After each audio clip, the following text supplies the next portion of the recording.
કેમ છે મિત્રો?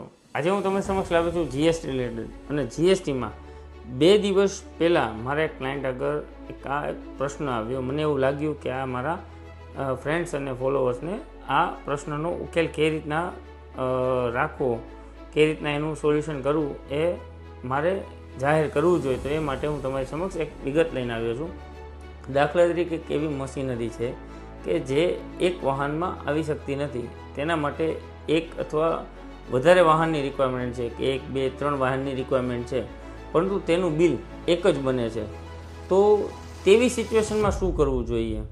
તો તેવી સિચ્યુએશન 2 વાહનની જરૂર પડે છે કે 3 વાહનની જરૂર પડે છે, તો વાહન દીઠ જેટલા મશીનરી જાય છે તેની એક ડિલિવરી ચલણ બનાવવું જોઈએ અને તે ડિલિવરી ચલણ ઉપર તેનું વે બિલ બનાવવું જોઈએ.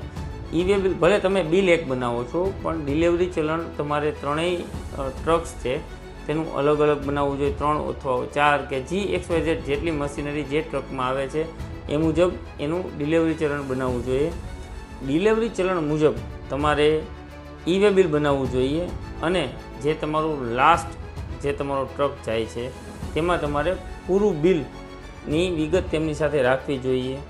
કારણ કે અને તમારે કેવું છે, દાખલા તરીકે તમારી ઓફિસ અલગ છે અને તમારું ગોડાઉન જ્યાંથી ડિસ્પેચ અલગ થાય છે તે અલગ છે, તો તે તમારે બિલમાં પણ અને ચલણમાં અને વે બિલમાં પણ તમારે તે મેન્શન કરવું જોઈએ કે ડિસ્પેચ જે ડિટેલ છે તેમાં તે તમારી ગોડાઉનની ડિટેલ નાખવી જોઈએ, જેથી કરીને કોઈ પણ અધિકારી રસ્તા ઉપર તમારો ટ્રકની ઇન્સ્પેક્શન માટે રોકે છે તો તેને ખ્યાલ આવી જાય કે આ માલ ક્યાંથી આવ્યો છે અને ક્યાં જાય છે, જેથી કરીને ફ્યુચરમાં કોઈ પણ તમને પેનલ્ટી ના આવી શકે અને યોગ્ય રીતે પ્રોપર રીતે તમે તમારો માલ યોગ્ય જગ્યાએ પહોંચી શકે.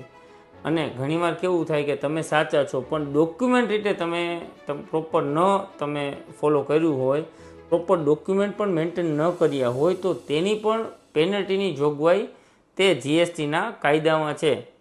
તમે સાચા છો તો એની સાથોસાથ તમારે ડોક્યુમેન્ટ પણ પ્રોપર રાખવા જોઈએ, જેથી કરીને તમારે ફ્યુચરમાં કોઈ પણ જાતની પેનલ્ટી ના આવે અને કોઈ પણ અધિકારી રોડ ઉપર કે અસેસમેન્ટ વખતે તમને જ્યારે કોઈ પણ ક્વેશ્ચન પૂછે તો ત્યારે તમારા ડોક્યુમેન્ટ, જેથી કરીને ફ્યુચરમાં તમને કોઈ પણ જાતની પેનલ્ટી ના લાગે. આવા નવા જાણકારીભર્યા વિડીયો જોવા માટે ઇન્સ્ટાગ્રામને ફોલો કરો અને જો આ માહિતી તમને યોગ્ય લાગી હોય તો તમારા ગ્રુપ સર્કલમાં ફોરવર્ડ કરો.